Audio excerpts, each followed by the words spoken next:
సిద్దిపేట జిల్లా హుస్నాబాద్ మండలం గాంధీనగర్లో కొందరు యువకులు ఏర్పాటు చేసిన ఫ్లెక్సీలు ఆకట్టుకుంటున్నాయి. తమ ఓటు అమ్ముకోమంటూ ఇళ్ల ముందు ఫ్లెక్సీలు ఏర్పాటు చేశారు. సర్పంచ్ అభ్యర్థులు ఎవరైనా మద్యం డబ్బులు ఇస్తే తీసుకోబోమని యువకులు తేల్చి చెబుతున్నారు.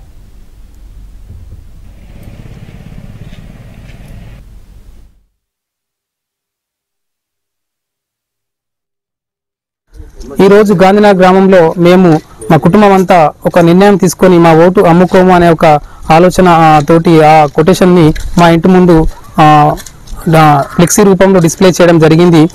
దీని ముఖ్య ఉద్దేశం యువత నీ ఓటు నీ ప్రాథమిక హక్కే కాదు, అది నీ యొక్క చేతిలో ఉన్న వజ్రాయుధం. అలాంటి ఆయుధాన్ని సరైన మార్గంలో ఎటువంటి ప్రలోభాలకు డబ్బుకు కానీ మద్యానికి కానీ లొంగకుండా అభివృద్ధికి మాత్రమే ఓటు వేయాలని మేము నిశ్చయించుకొని ఈరోజు ఈ సందేశాన్ని చెప్పడం జరిగింది.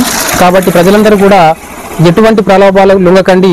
మీరు డబ్బు తీసుకొని ఓటేస్తే మాత్రం రాబోయే 5 సంవత్సరాలు మీరు ప్రశ్నించే హక్కును కోల్పోతారు. తద్వారా గ్రామ అభివృద్ధి అనేది కుంటుపడుతుంది.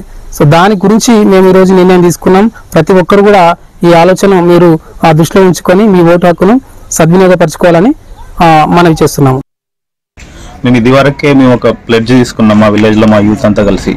మేము ఒకటి GVDC అని గాంధీనగర్ విలేజ్ డెవలప్మెంట్ కమిటీ అని ఫామ్ చేసి దానిలో ఇదివరకే ఒక 1 month బ్యాక్ మేము డబ్బులు తీసుకోము, ఇచ్చే వాళ్ళని కూడా ఇవ్వనివ్వకుండా ఈ ఎలక్షన్స్ ను డెమోక్రటిక్ వేలలో వెళ్ళాలని మా ఫ్రెండ్స్ అందరూ మా GVDC కమిటీ మొత్తం కలిసి నిర్ణయించుకున్నాం. ఆ నిర్ణయించుకున్న విధంగానే ఇప్పుడు ఎలక్షన్స్ వచ్చినాయి కాబట్టి వాటి కోసం మేము మా ఇంటి ముందు మా పేరెంట్స్ని ఒప్పించి వాళ్ళని కూడా డబ్బులు తీసుకోకుండా చెప్పి అలాగే మిగతా ఫ్యామిలీస్ కూడా చెప్పాలని చూస్తున్నాం.